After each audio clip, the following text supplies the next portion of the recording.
being in the spotlight like this, and the intimation of what Elon Musk is, the disinformation, as I believe the Prime Minister referred to it as, has put out about me, it's endangering. Now, I've worked in this field for years. I have I have supported for a number of years girls who are still being groomed, girls who I've sat for 9 hours at a police station while they're giving their evidence, only to be told no further action. I've travelled across the country in the middle of the night, something that I very much doubt that Kemi Badenoch or Chris Philp have done, to get a young woman literally while she was bleeding from a battering from her groomers, to take her to a place of safety. Every decision I make comes from that experience and their voices.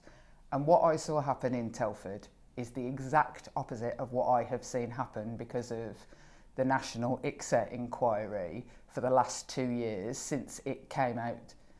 I saw change happen. So from the previous reviews into what happened in Telford and other towns, you saw actual progress? I saw actual progress. I saw council officers change the way that they deal with things. I saw victims brought in to that council as independent advisors to get the recommendations done. Can I ask you to address the suggestion by some that you turned the Home Office national review into what happened in Oldham down because it would be very unpopular with some Labour voters? Your majority at the general election, I can see that you're smiling at that, was reduced to 693. Nick Timothy, Conservative MP, former Chief of Staff to Theresa May, wrote this: "There are allegations about the conduct of senior Labour councillors in Oldham." Is that what it's about? What an absolute load of rubbish. It is absolutely, when somebody like Nick Timothy, who worked in the Home Office for decades and did nothing about this, suddenly he's there. Why didn't he, if he thought that this was so important? They are simply playing politics. I have absolutely no interest. The idea that I am trying to protect anyone belies the hours I've sat in police stations trying to get people taken down, belies the amount of time I've sat next to victims in a courtroom because they'll only give their evidence because I'm sat next to them. It is a disgraceful thing to say by people who have done nothing. You have spent your working life, as you pointed out, trying to help women and girls who've survived violence and sexual abuse. You're in touch with victims every day. Mm-hmm. What are they saying to you about the issue of these mass rape gangs being back at the top of the political agenda and the way it's got there? Whenever it's in the news, because it comes around periodically, I send out messages to all of the young, most of them aren't girls anymore, many of them are young women who I've worked with over the years, to just check they're okay, because it's pretty grim for them that their trauma gets used as a political football by people who would never hang around with them in real life, and don't care about them at all. So I always check in with them. But in this instance, as a group of the victims got in touch with me to make sure that I was okay. And, you know, it felt like a sort of cathartic moment. These women were able to be the person to try and help. It is horrendous for them. I can't get out of my head the image of some of the things that I have seen that these young women, I've met women who've been branded. Just explain what that means. Like a grooming gang will literally mark you with a knife so that your ownership is clear. I have met girls trafficked around the country, literally put in warehouses above some shop or another in a place they don't know, and raped repeatedly. The idea that some knee-jerk based on you know, a rich man 1,000 miles away is the way to serve these children and change things in the future. It appears that this intervention from Elon Musk has put this at the top of the political agenda in this country. We saw Yvette Cooper, the Home Secretary, announce new and accelerated measures in the Commons last night. Has he not helped accelerate things? Look, my mother taught me never waste a crisis. And I absolutely don't intend to waste this one, and I will make everybody's sudden interest in this make some actual outcomes in this area. But has he prompted that?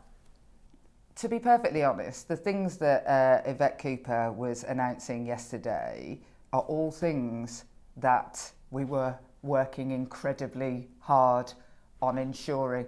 Just the announcement of them gets made.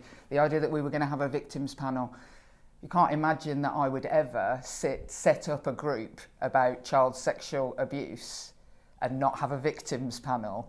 It's not my modus operandi. I'm not the last lot. So all of these things are things that would be happening. All that this current furore has done is made it so that everybody's talking about it, and so we're out there talking about the actions we were always going to take. Elon Musk described you on X as a rape genocide apologist. What did you think when you saw that? I'm no stranger to people who don't know what they're talking about, trying to silence women like me. Since he started posting about you, are you having to go about your daily life differently at all? Yes, my daily life is currently different. I won't go into the details of that, but yes, it is. Being in the spotlight like this, and the intimation of what Elon Musk is, the disinformation, as I believe the Prime Minister referred to it as, has put out about me, it's endangering. You have received hundreds of threats in the past, rape threats, death threats. You've had to install a panic alarm in your constituency office at one point. Is this different though? The level of attention is seemingly far greater. It takes up a huge amount of bandwidth, and I cannot let it take up that bandwidth in my life, whether that's fear of my safety, whether that's just the volume of communication that comes with it. You know, it's people being nice as much as it is people being awful.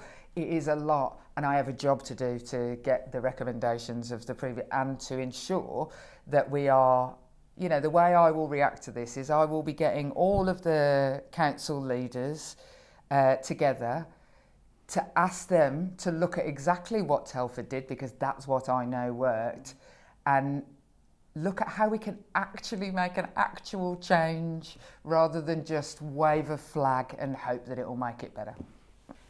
I just want to be absolutely clear. Are you saying that as a result of some of Musk's tweets, that the threat to you has gone up and things are in place to protect your safety? Yes. How does that make you feel? Resigned to the lot in life that you get as a woman who fights violence against women and girls. I've learnt that it's ups and downs in my life, but what it makes me know is that I have to just keep on going. Is it worth it? It's worth it to me only if we make an actual change. That's what's worth it to me. And if I had to go through all of this and I hadn't changed the way local areas deal with grooming gangs in 2 years' time, it wouldn't have been worth it. But I'm fairly certain that won't happen. Jess Phillips, thank you very much for talking to Newsnight.